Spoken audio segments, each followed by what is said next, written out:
Hi, I'm Megan. I'm Colin, and this is Pet Sitter Confessional, an open and honest discussion about life as a pet sitter. Brought to you by Time to Pet and Pet Perennials. Allie Smith found a way to make her business to do something more for her and connect with her clients on a different level and do something new for her business, and that was blogging. And so today we're really excited to talk to her about how blogging changed her business, changed her mental health, and helped her better communicate with her clients and build better relationships. So, Allie, thanks so much for coming on the show today. Could you please tell us a little bit more about yourself? Yeah, absolutely, Colin, and thank you very much for having me. So I'm Allie Smith. I am the founder of Rebarkable, and I used to be a dog walker and pet sitter in the UK, and I'm now working as a dog trainer. So I got made redundant out of my job as an accountant in London, and sat back and went, okay, well, what do I want to do with my life? And I was gifted that opportunity to sort of review where everything would be. And that was at one point when I'd applied for a few jobs that I didn't really want. But I looked at my young dog at the time and went, you're what I want to be working with. That's what I want to be doing. So I looked into it and took all the necessary courses and things to make sure that I was adequately trained, hitting the road, and set up for myself. It was that age-old story, right? And so you're running your business, you're operating your business. Why did you decide that you needed to start blogging as part of your business? Well, I mean, it's one of those things that when you start a business, everybody goes, oh, you should have a blog. Google really likes it if you have a blog. And you sit there and go, oh, God, not another thing. Please don't make me do another thing. Yeah. I really don't want to have to do another thing because we wear so many hats, right? We sit there and we're doing social media. We're doing all of our own graphics, our own photography, our own copywriting, like for the website. And you sit there and you just go, I don't have time. So when I did have time, I sort of sat there and went, okay, what's this whole thing about?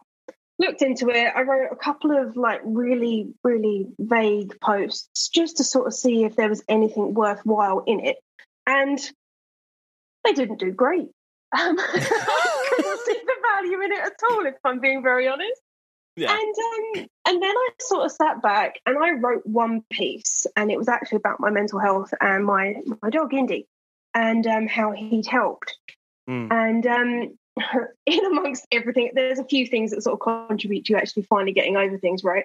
And between sort of blogging and my dog and various other things, it kind of all came together and working for myself.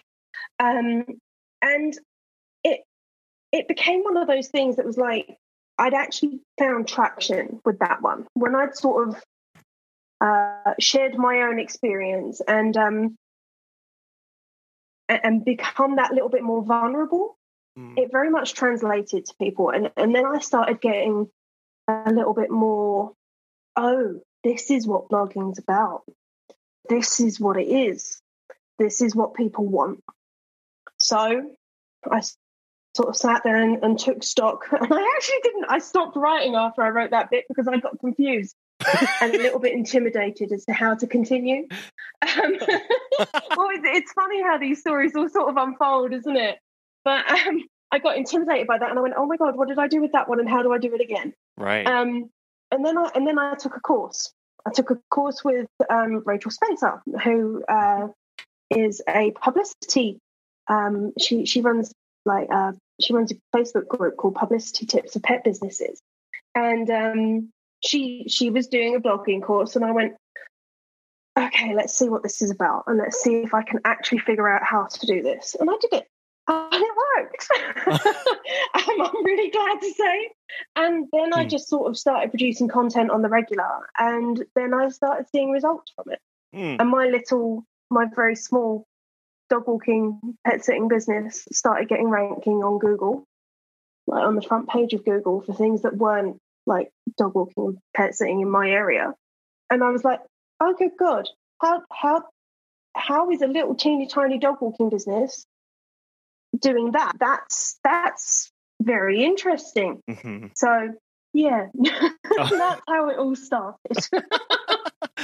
Well, and I think you're right. We do kind of get bombarded with things to do in our business, and blogging is definitely one of them that we get told to do because, right, there's just there are a lot of things that come from that, and I love how you wrote a couple and it didn't get traction, and then you had one that was it sounds like it was a little different than what you normally wrote about, and I think one of the biggest stumbling blocks for many people is the topics that to write about for their pet sitting business. So how do you come up with topics, or what are some topics that you recommend people write about? Right. So the very first thing you can start doing is not going, what should I write about? It's what my customers are asking. So, for example, I know you work in the industry. How many times do you get the same questions when you have a new meet and greet? Right. How many times do you get asked the same question when you're out on a walk by somebody who's going away on holiday, and they're like, "Oh, you're a dog walker. Do you do this?" And it's like, "Yep, I do, absolutely." And you give them the same answer. Basically, they almost become like a script, right? That you just run through in your head, and you can reel it off really quickly, and that pretty much where you should start with blogging, in my opinion, because they're the questions that are really important to your audience or your potential audience. So, like questions like, what can I expect at a meet and greet? What's going to happen when you pick up my dog? What's going to happen when you're teaching or making sure that my dog can recall? Because we've all been in that situation as a dog walker, I'm sure, where somebody promises you that the dog's recall is perfect. And then you go, okay, if they're perfect, that's fine. And then you try it and then they don't listen. Yeah. And then you're panicking. Right. But, and then we all put that process in place, don't we? And so, yeah, we all have these processes that are in place. And they're not always obvious to our customers, and they're not something that you can necessarily put on a sales page, and actually go into the process and help your client to actually understand. And to me, that's where the value really lies for a small business, because you can give them insight and show them why you're different than everybody else in your area. And it, other than a little bit of time, it's free, which is really cool. Yeah, and I think just starting with those very common questions, I'm sure everybody could take the next 5 minutes and write out the 15 most common questions that they get. And if you blog once a month, that's over a year's worth of content that you already have. Oh, yeah. And you might think, well, nobody's going to want to read that, right? Or what's good is that going to do? But if you've been asked that question twice, it means that there are almost every client that you're going to have is going to have that question. And then your clients are going to start feeling like, wow, this person knows exactly where I was going next. Or, wow, this person already has all their bases covered. It feels like they know me. And you're like, yes, because everybody asks me this question. Yeah, exactly. And the better part is they get to know you through you answering that question. Yeah. In my opinion, at least, that's like the really big, that builds trust. And, in our industry, trust is paramount because they don't necessarily have the tangibility that, you have with a daycare where, or like a daycare for children, sorry, where the child comes home and they go, have you had a good day? And they go, yes, no, it was awful. I got bullied. This happened, that happened. Their dog can't tell them that. Whereas if they can get some insight as to your processes via some written words, they're going to trust you a lot quicker and a lot more than, Susie down the road who doesn't blog, who doesn't give that sort of transparency. Right. And I think that's one of the biggest, to me, when I think of blogging, I think it's one of the biggest benefits that you get for your business. Is that people get to not hear your voice, but they get to know your voice. They get to know your written content. They get to know how you approach problems. They get to know how you plan to solve things. And it's this kind of marketing thing where, again, if they land on a page that has even 6 blog posts that are going to answer immediate questions that they have. That's a huge trust factor that all of a sudden they go, okay, this random internet person who's going to take care of my dog knows what they're talking about, right? Oh, absolutely.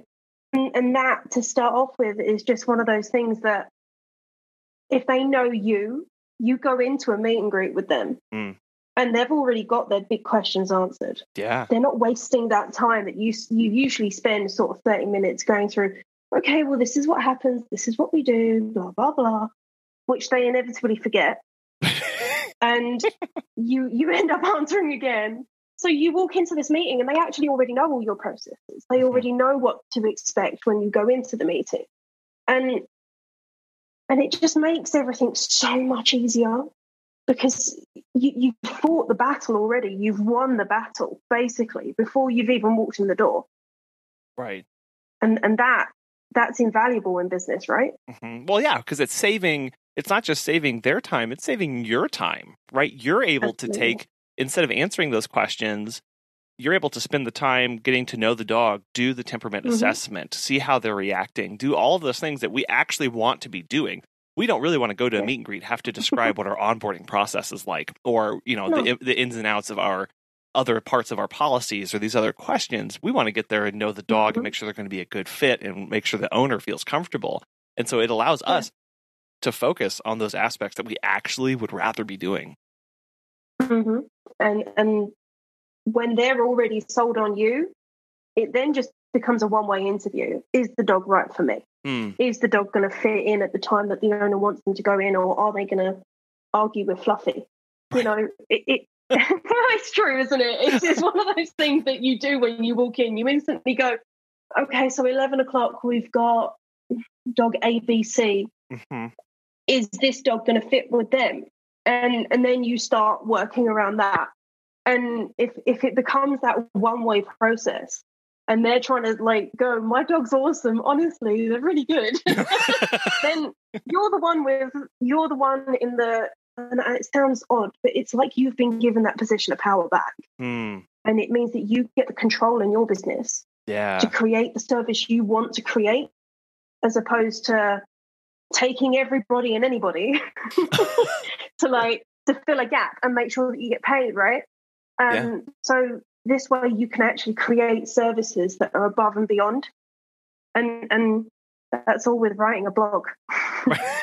Which again, it sounds really, really simple, right? It sounds so simple. And so from your perspective, what makes a good blog for somebody in pet sitting, dog walk, or training? Personality. It's got to be personality, because if you read, okay, so let's say in the example that everybody in the industry took this advice, and everybody's got a blog, everybody's running to the same speed. What's the difference when you read something, when you gravitate towards something? It's going to be when somebody's speaking in a way that you understand, in a way that works for you, in a way that you can sort of sit there and actually engage with. And if then you're kind of finding like-minded people, and that like-mindedness is also going to help make sure that you have a successful business relationship together, isn't it? Right. So that, to me, I think is the big part. Is to make sure that it's packed full of personality. Right. It's you. It's you on a page. Which can be scary, because that means we have to be comfortable with ourselves. I mean, A, we have to know ourselves, and then B, we have to be comfortable with who we are, and then C, we have to be okay with letting other people see that in our business. But when people connect with it, we know we're going to work well with them because we've put ourselves out there. Yeah. It's like making little copies of little bits of who you are on your website that people can see, that they can read, and they can start getting to know you. Have you heard of Time to Pet? Chris Ann from Raining Cats and Dogs has this to say. Becoming a Time to Pet client has been a game changer for us. We can give our pet services clients real-time, cloud-based information they never imagined they'd be interested in. And most importantly, to me personally, I can better manage my company and look forward to more. And not a small thing, Time to Pet is responsive to my requests for new features, and modifications to existing ones. If you are looking for new pet sitting software, give Time to Pet a try. Listeners of our show can save 50% off their first 3 months by visiting timetopet.com/confessional.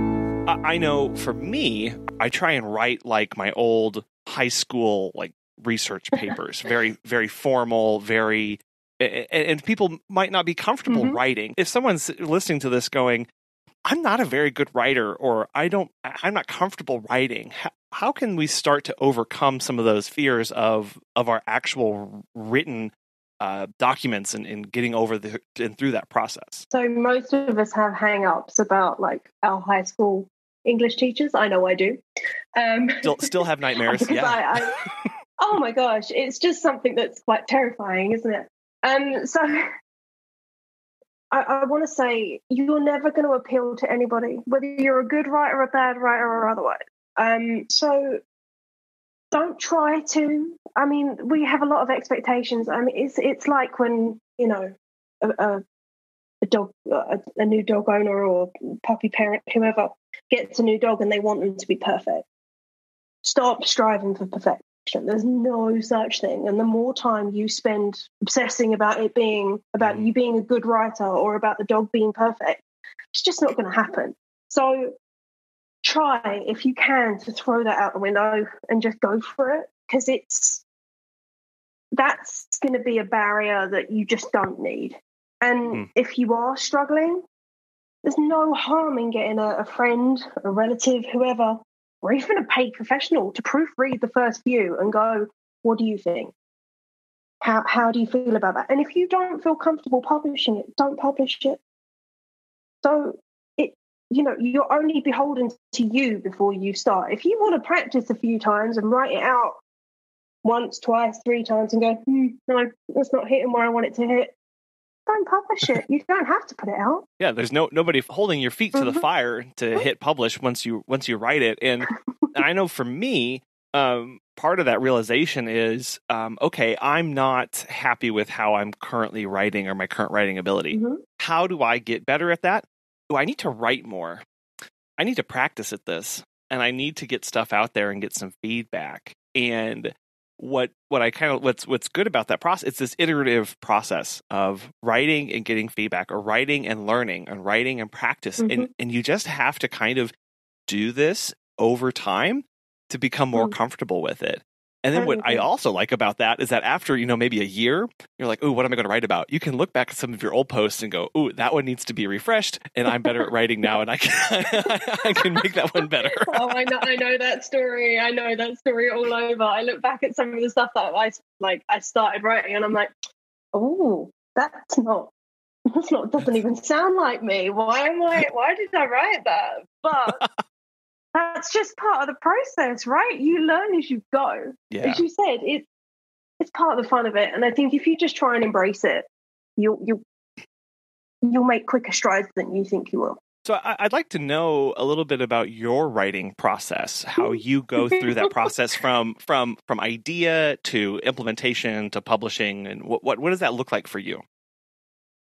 So to start with, my ideas come from all sorts of places. So I mean, whether that's from my actual clients who are going, Puppy's done something really weird this week and I have no idea why. And you sit there and you go, go on then. and then you go, okay, well, actually, it's just this. And then you can go, like, the blog post can be, you don't have to refer to the client and their very peculiar question, but you can go, my puppy's doing a weird thing. What is it?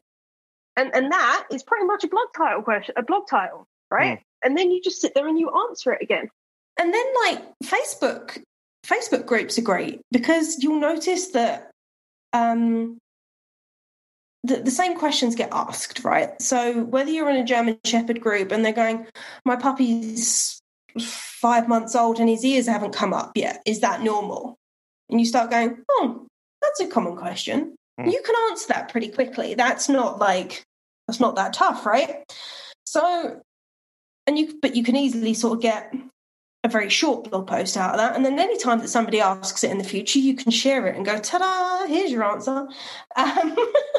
But then the writing process, I mean, once I've actually got a firm idea, I'll sort of try and plan it through in about 15 minutes. And then it's a case of writing. So then the writing depends on how long, how involved the piece has to be. Because, like, I've got some really long form pieces now that are like a few thousand words. But most of them, I mean, a normal size piece will take about an hour, maybe an hour and a half to write up. But it's the editing in WordPress that takes the time, if I'm being honest. Getting all the pictures and doing all that stuff. That's the time consuming bit for me. But what, 4 hours maybe? Yeah.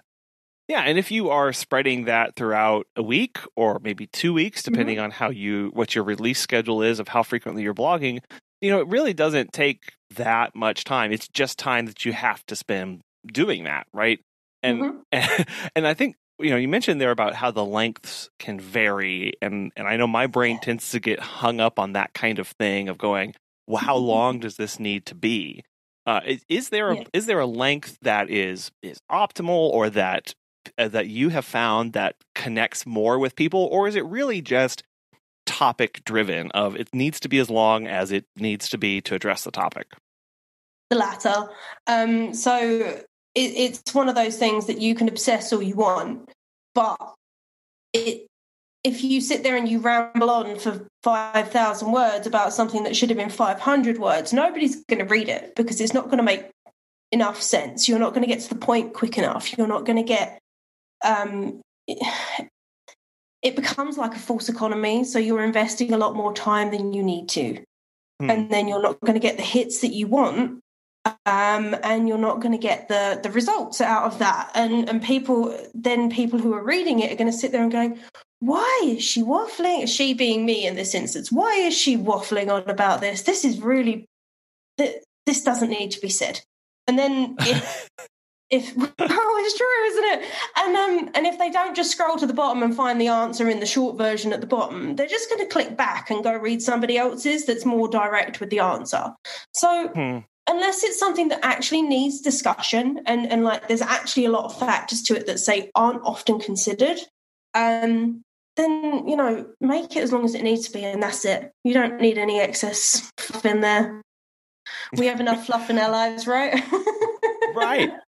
Yeah, and I think part of that comes from when you sit down to write on a topic, you stare literally at a blank page, and there's it's overwhelming because it's blank, and then B, all of a sudden, as you write, it's like, ooh, is this sufficient? Is this enough? I don't know. There's still a lot of blank space here, and being comfortable with that space and going, did I answer the question? Did I provide value?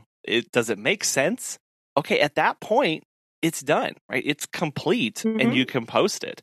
And again, that just is part of this process of learning about how you write, what your writing style is. I know for me, I tend to write either extremely lengthy, very, very wordy, verbose sentences, or in bullet points. And there's not much in between. And so, I know that feeling. I know that feeling. There are times where you just can't stop the words, and they just keep coming. Yeah. There's worse places to be. Right. But it's this knowing, okay, how do I need to cover this topic? And when you're writing topics for things that either A, you have experience with, or B, you get common questions on, those kind of flow a little bit easier, I've found. Oh, it's when all of a sudden we have to start pulling in research, or we're adding links to outside sources that we can kind of get hung up. So do you find yourself writing a lot of articles writing a lot of blog posts that are pretty research intensive, or are they mostly trying to answer common client questions? Okay, so definitely do a lot of common questions, because they're going to flow. So like for me, they flow a lot quicker, and you can very quickly put a blog post together. And if you're on a time limit or similar, it's so much easier. Whereas throwing in the odd one where you've had like a load of research and you can really pack it full of value is also important, because your audience, when you get to that sort of stage that you're comfortable publishing posts like that, your audience is going to value it because you've taken the time to consolidate a whole bunch of like other people's work efforts, other people's like for example, I did a post on some of the best online training courses that you can take for your dog, like to train with your dog, and that took a lot of time to put together, but it's such a valuable resource for people to actually sort of sit there and go, oh my God, she's actually just shortlisted like the best one for this and this and this. And my dog's really struggling with separation anxiety. I am going to go take that course. And if you can provide those like really quickly for your customers, that's just such value add for them. And yeah, it takes time, but it's value. Yeah, and I think we can get caught up in the feeling of not being an expert in a particular field. And I think stepping back and going, that's okay. That's why you're writing the article, right? You get to write that article because you have the time and whether you believe it or not, like you have more knowledge about a topic or more experience with a topic than you imagine. And even though you aren't the world-renowned expert in something, you can still go and do the research for other people and put together something so that they can have. So it's not about, oh, I know everything and I don't have to cite any sources. It's, okay, I get to put some stuff together and tell a story in my voice that's going to help my clients, and they're going to be better for it. Absolutely. And sometimes just that adding that element of personal experience to something, because normally you write about something you've got a passion about, right? Adding that element of personal experience makes it so much more relatable for your audience. And if they can gravitate towards your tone, they're more likely to trust anything else that you put in there anyway. So if you're making other people's work more accessible, that's great. When we are writing, and sometimes when we're writing under stress, there's this temptation to sometimes, maybe just copy and paste a little bit from other blogs or other sources and publish that. So why talk about that and maybe why that's not the best practice that we should be doing? For legal reasons, and you don't really want to be starting to go into that territory. People don't want to hear somebody else. They want to hear you. And that to like somebody who's new to blogging, and I would have said the exact same thing like a couple of years ago, I would have gone, no, they don't. Who am I to be talking about this stuff? It's like, well, actually, right. You're their pet care provider. They want to hear from you. They want to know what you're interested in. They want to know what you're like totally obsessing about at the moment in the world of like canine research or whatever it is that you're particularly passionate about, whether that's like the local off-lead dog who you don't want to talk about it like by name, who comes up and pesters everybody and you want to make the point to your local audience. Well, it's true, isn't it? We've all been there. And you want to make the point to your local audience that, having dogs off lead with no recall is not responsible, but you want to do it in a nice, positive, friendly way. Or there's just so much that you can convey in your tone. Even if like you sit there and at the end of it, you link to a much bigger campaign. So like on that previous example, the Respect the Lead campaign, if you referred to that at the end of it and just sort of gave your story at the start, you're giving pause to somebody. You're going to have people resonate with that because they've obviously had the same incident with Fido in the park. And yeah, it's your voice they want to hear. It's not somebody else's. They want to know from you how you're experiencing things, and that tone is just, is so important. You're right, and I think that many times we do discount ourselves, or you said, like, who am I? Who am I? Why is anybody going to be reading this or listening to me or care about my thoughts? But they do, especially your existing clients. Especially people who are out there who have questions, who know of you.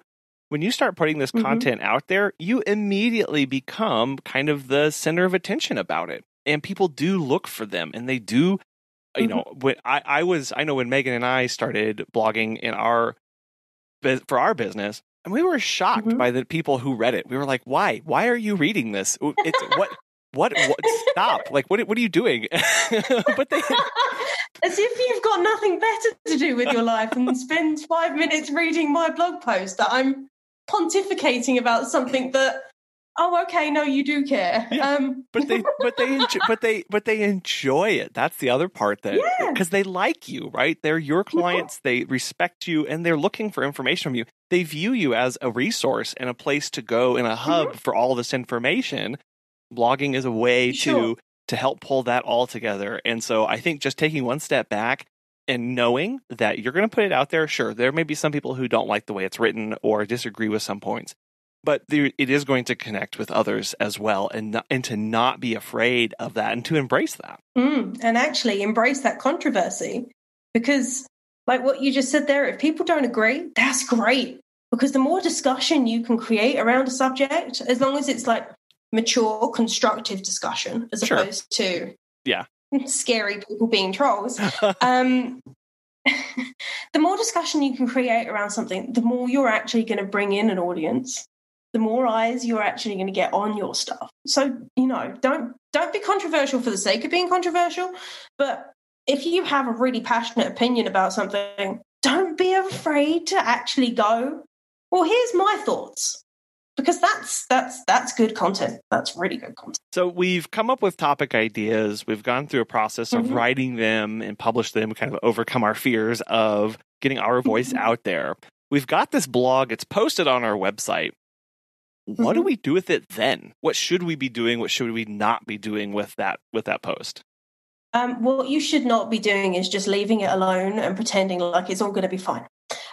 Because if it gets no views, and I mean, that's one thing, but leaving it alone and just sort of letting it stagnate is not going to be any benefit to you. You've already put the hard work in. So make use of it on your social media. In those days where you are sitting there going, oh, what am I going to post about today? Pull a quote from your blog post and just sort of summarize it and go, this is my thought on this, or this is, tick season's coming. Make sure you've got your preventative on, and you haven't forgotten this month, and and make sure that you're following these guidelines. Here's my 6 best tips for tick prevention, and then you stick the link in bio up to your blog, and all of a sudden, your audience on Instagram has got a whole new bit of content that they may not have known existed. If you've got a newsletter or email subscription list, send it out to them. Make sure if your local Facebook groups allow it, send it out there too, because the more you can sort of leverage that for you, the better it's going to be. And because the more eyes you get on it, they're potential clients, every single one of them. Because if they're reading about tick prevention in Somerset, which is a place in England, then, they're your clients. They're literally on your doorstep if they're reading that piece. So why not? Yeah. Well, and I'll say that maybe that person that's reading it right now, maybe they don't need a pet sitter or a dog walker or a trainer, but they may know somebody down the line who does. And they have now read your blog, and they're going to be doing some peer-to-peer marketing right for you in the background. And you have now helped convert that, because that person who read it was convinced and was sold on who you are and your services by your blog post. We've had that happen where the person, they don't have a dog, but they were still interested in what we wrote, and they shared it with their neighbor who had a dog and said, hey, look, I just read this blog post. I think it's going to really speak to you. And so you don't know who's going to share and how it's going to connect with people unless you put it out there. Exactly. And you have to, there's a phrase in England that you've got to risk it for a biscuit. And that is how, marketing works. You've got to put yourself out there in order to see if it's going to work. And if it does, it makes your life so much easier. And as a business professional, because like I said, you go into a meet and greet, it's different. You go, like, the clients you get off of the back of these things. And I noticed a substantial difference before, like, for my clients that I got pre-blog to those that I had post-blog. like consistent blog at that. Because they were the easy clients. Do you know the ones I mean? Yeah. Where like they pay you on time, they respect your time, they don't email you or message you at 1 a.m. They and then ask the next day, oh, have you got a spot at 10 a.m. and it's already 9? And they don't mess you around. They're the ones that you really want to keep on your books. Right. And if you could have less conflict, better quality clients, more consistent money, because you're investing in yourself and in your business with 4 hours every couple of weeks, it makes so much sense, in my opinion. I would love for you to talk about how some more of those changes that you saw personally when you started to blog regularly. What are some of the maybe peripheral things that you saw change and responses that you got over time? I mean, there was the obvious, like my existing good clients were like, "Oh my God, I really love that thing you wrote about a certain product." Let's say.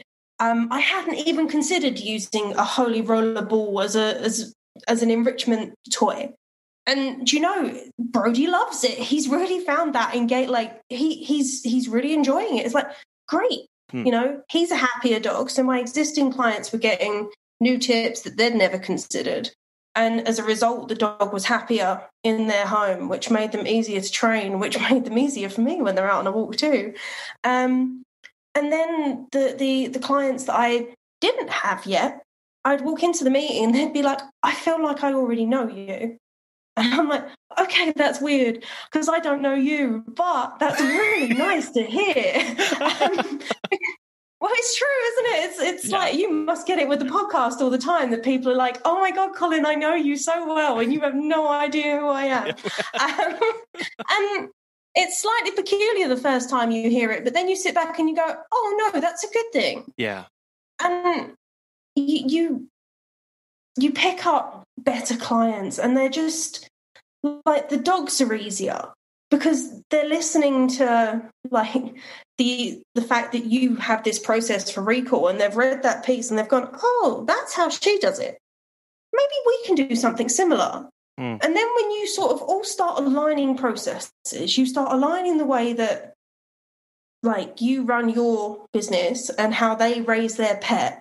And then it all kind of comes together and it just makes life like 100 times easier. And, you know, like I said earlier, you're getting paid on time, you've got easy dogs, you've got easy clients. And if you have to cancel something with a client and, you know, say, I don't know, you've got a dentist appointment as an emergency, and normally the response will just be absolutely fine, as opposed to getting any sort of conflict. I find that they're more willing to work with you because it's like they know and trust you more than the impact you can make when you drop off their dog when they're not there, or when you're pet sitting and they're not there.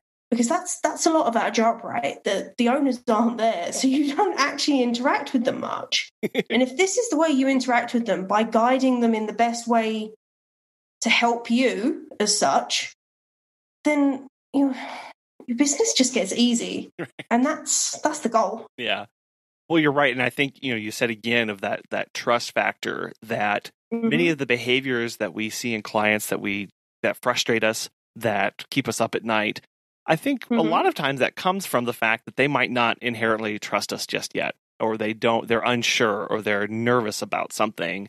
And that's a lot of times to be expected. And we think about ways of how can I provide the best service and they still don't trust me, or I do all this stuff and they still don't trust me. What's going on? And to add a piece to that puzzle going, well, if you had something out there that was informing, that was educating, and was building a relationship without you having to be present, wouldn't that be great? And that's what that blog does. That pulls all those pieces together. And you're right. Clients start to, proverbially, their shoulders start to relax a little bit, and they go, okay, this person, A, I know them a lot better, and B, they know what they're talking about and they know what they're doing. So, okay, I won't text at 1 a.m. because of something that came up, or things, or things like that.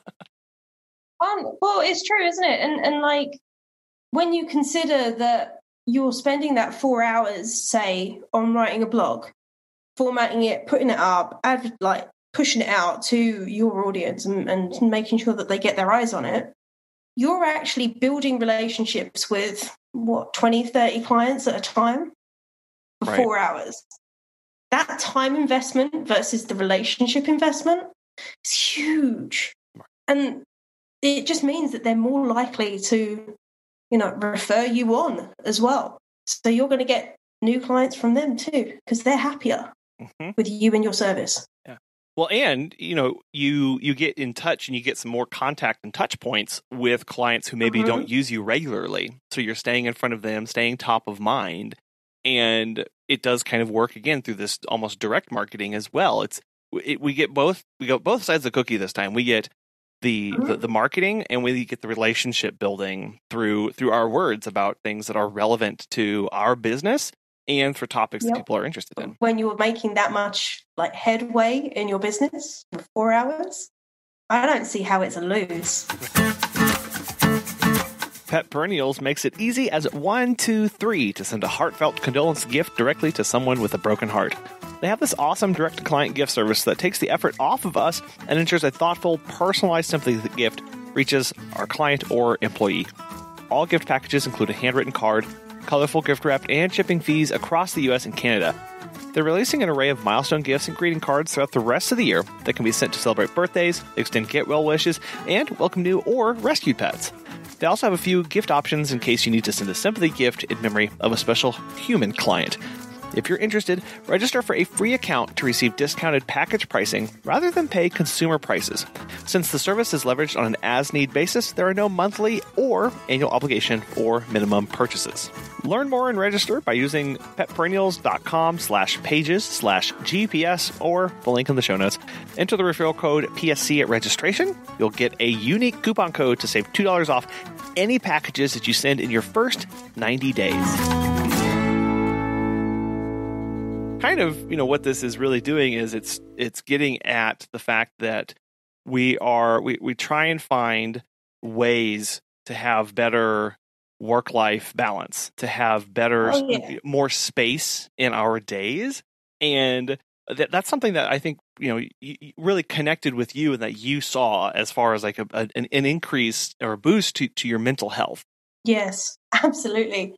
Because we've all been there, right? Where you're working 14, 15-hour days and you're getting stressed. The money's not where it should be at the right time. And which means that, you're stressed about that too. And if you're running your own business, you can't be doing all of that stuff. You can't be behind every step because it means that you're just going to go out on a walk or go out to your pet sits and you're going to be stressed. And there's no need to be stressed. The whole point, most of us go into business for ourselves, right? To bring back that work-life balance, to do something we love because we enjoy it. And when you lose that, then your mental health starts deteriorating and you just can't, it becomes a bit of a downward spiral, right?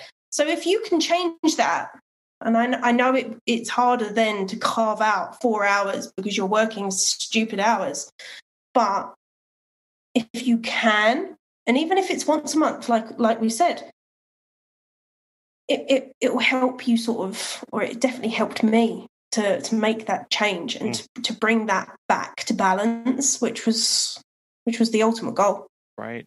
Well, and too, there's so much that gets tied up into this of okay, what am I stressed about? Am I stressed that I'm not getting the clients I want? Am I stressed that I don't have the relationship I want? Am I stressed that I don't have content to post elsewhere? And we've talked about all three of those things of repurpose portions of the blogs that you've had in the past to continue to be able to have things to share. And even, we've found just doing direct link to the blog sometimes. Someone has a question in a local Facebook group or a client has a concern. We go, yep, we wrote about that. Here that is. And it's our resource.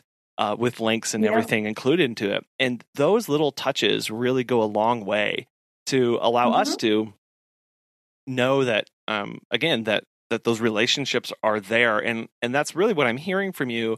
And I know we've talked about it a lot on this, is just that central to what blogging does for our business here is it builds those relationships, and it helps nurture those when we're connecting with others. Yeah, absolutely. And if the dog can't convey, or if the cat or the fish, I don't know, can't convey exactly what it is that we're doing for them, we still have to do that. We have to sort of quantify what we're doing. Mm-hmm.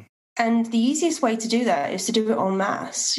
Don't do it every time. Don't do it every time you walk into a meet and greet, every time that you come home and, the client goes, oh, I just paid however much money for you to come in and you didn't even pick up the piece of mail that came in this morning. And it's like, well, yeah, but I did actually do all of this other stuff that you're not seeing. And that frustration is only coming because of the lack of communication, right? Mm. So if you can go, well, okay, no, I didn't pick that up, but I did do a few things such as blah. If you want to know more about the process or be reminded about what happened, there's a summary in this blog post. And those sort of, that ability to just refer to something and push a gripey client away and just go, well, the answer's here. This is what you signed up for. Yeah. Then you deal with other problems too. And even when you've got inquiries and you can go, well, okay, so you're really interested in the service. I would love you to read this piece on what's going to happen in the meet and greet, this piece on what the onboarding process is, and this piece on what actually happens on a walk. And you fire them off those 3 pieces. If they read them, you've got a good client. You've got a good client. And yeah, you can turn your business from being hard work into being quite easy with a little bit of time and investment. I want to talk about more some of the nuts and bolts of a blog piece. We've talked about the writing, we've talked about the topic and the personality that we should have in it. What are some other elements of a blog that are going to help make it stand out and connect with our clients? Pictures are great. So especially if you're talking about your services, the less you can use stock photos, which is a real temptation, and the more you can use actual photos that you've taken, say, of your dogs on a walk or of the happy cat that you've looked after, the more it's going to resonate. And every time you put in somebody's dog, they get a real kick out of it. It's like, oh my God, my gorgeous little puppies on their website. Isn't that cool? And they're actually more likely to share it. So it works in so many ways.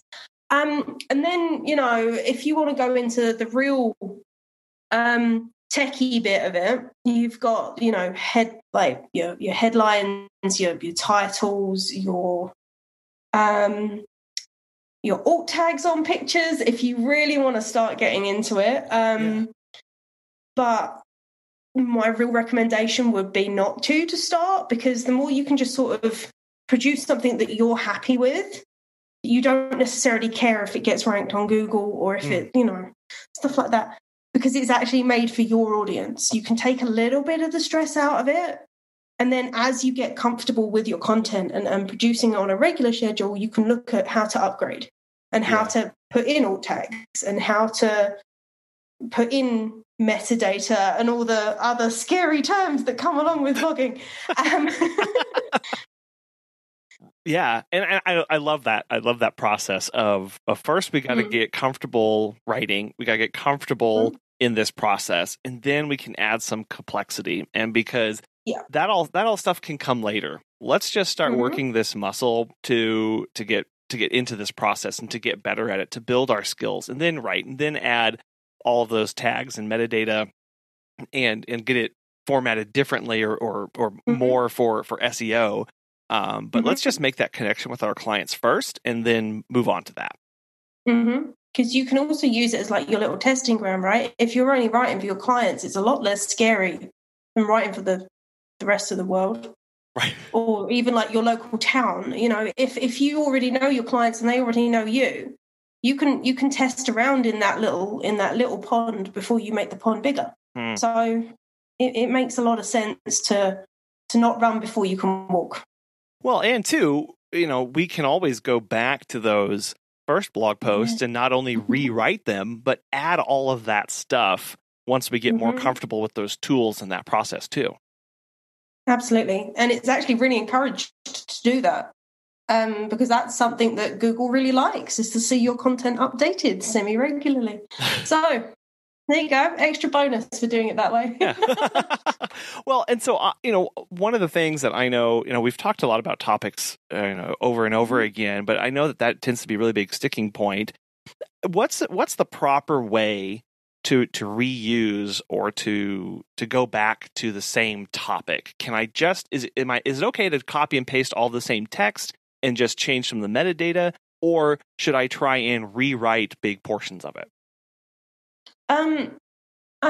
It depends on your method. If you're planning on just sort of going into the blog itself and editing it, is going to be the preferable way if you're doing like minimal changes, as opposed to like copying the whole blog post and reposting it, because one of the things Google doesn't like is duplicate content.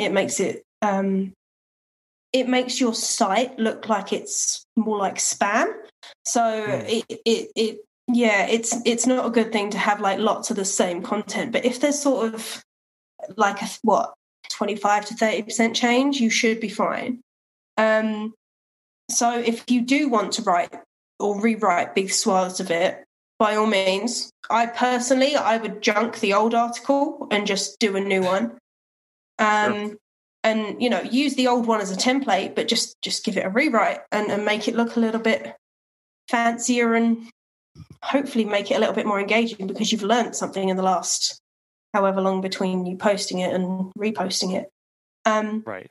But if it's too similar, definitely just do an edit on it and just tweak in what you need to tweak in. Again, figuring out what our goals are for the post and exactly what we're trying to get out of it, and knowing that ahead of time versus, okay, I've got to burn it all down, I've got to start from zero. Well, might not, maybe not, maybe not, but do some thinking about it before you get to that point. Absolutely. The only other thing is, if you're doing a slightly different angle on it, then definitely do like a new post. So if you're doing like last year I said this year it's slightly different. So like if it's a seasonal thing, so if it's like an annual, like the algal blooms, right? So I know in England we get blue-green algae that like blooms in the ponds, and it's really dangerous to dogs. If something has changed like this year, and you've got in there like a list of the ponds that are really, really affected this year, let's say, then just stick 2020 on last year's post and put 2021 on this year's post. There's no harm in going and grabbing a bunch of the same content, putting that in and going, this is what an algal bloom is, because that hasn't changed from this year to last year. Right. And explaining it that way. And, there's no harm in grabbing that, but make sure a nice chunk of it's different and you'll be fine. Yeah. Well, I'm thinking too about holidays or parades in your town. Of you went one year and you wrote a blog post about it and you went to it. And if you learn something different or have different recommendations, or there are new or different things to do, that's a great way to pull that article, update it for the next year, and continue to add to it over time. Absolutely. And if you do want to just add to it as well, is a good way of doing stuff like that. Because like with a parade, there'd be, or like a festival or whatever it is, there'll be a good chunk that's similar. So you can definitely leverage off of it.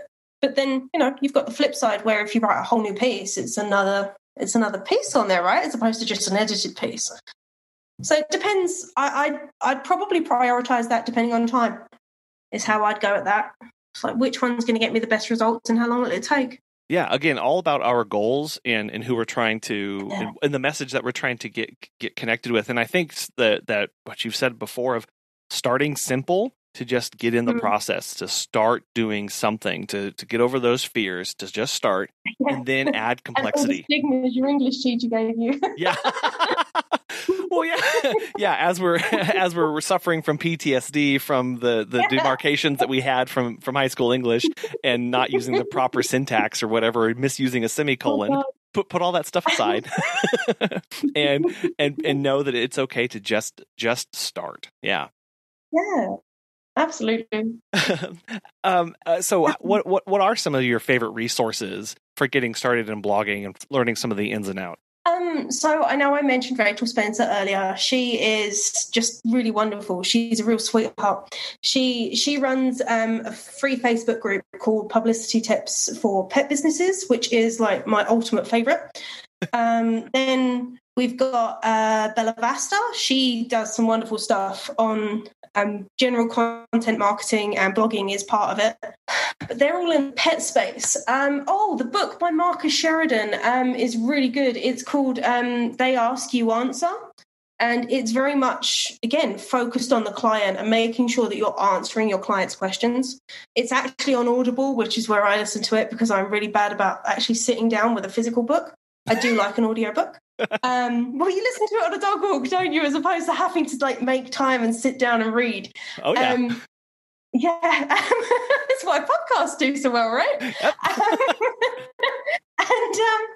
Yep. They're kind of my three top, I think, for blogging. And whilst Marcus Sheridan's book isn't pet specific, it's really valuable.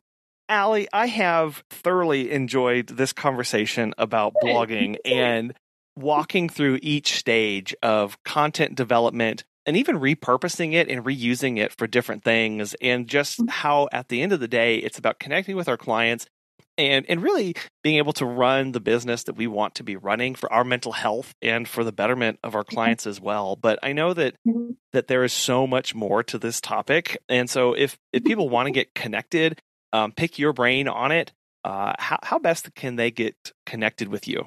With me specifically, you'll find me on rebarkable.com. So that's like remarkable, but with a B, because I like to make puns. And just drop me an email. And I'm always happy to help somebody who's getting into it and point you out some great free resources to start you off. Yeah. And then to if you are willing to pay people to assist you, I know the right people to go to as well.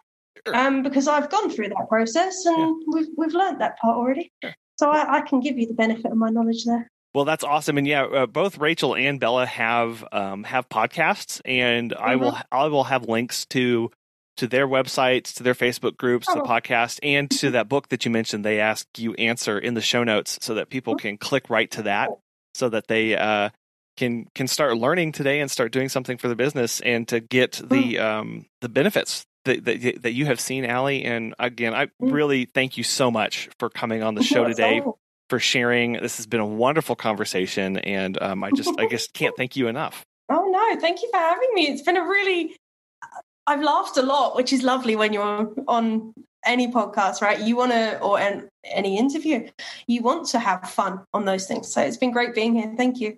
Risk it for a biscuit is my big takeaway from my conversation with Allie. And I think that expands beyond just trying to get started with blogging. That expands to many aspects of our business and running the pet care business that we want to be running. At some point, we have to come to the decision of, is this worth the reward that I'm seeking? And as Allie explained, blogging is so much more than just banging away at a keyboard to make words appear on a screen. It's about building a relationship. It's about building trust. It's about building a familiarity with your community and with the clients that you want. And you're connecting with your clients through the topics that you're covering, how you're covering them, through exposing your personality and injecting yourself and your opinions into the pieces that we're writing. I struggle with writing more personalized pieces of information. I do write more dry, informative pieces, and I know that that's a big thing that I have to work on when it comes to our blog, because we do want to be connecting with people. We want them to feel familiar with us and like they know us, and be able to share our knowledge and information along the way. Would love to hear your experience with blogging, how it's gone for you, what your writing process is, and have you share some of that information as well. You can send us an email at feedback@PetSitterConfessional, or tag us on a post on social media. We're at Pet Sitter Confessional on Facebook and Instagram as well. We want to thank our sponsors for today's episode, Time to Pet and Pet Perennials. And we really want to thank you for listening, for sharing, and for just being so wonderful. And so we hope you have a wonderful rest of your week, and we will be back again soon.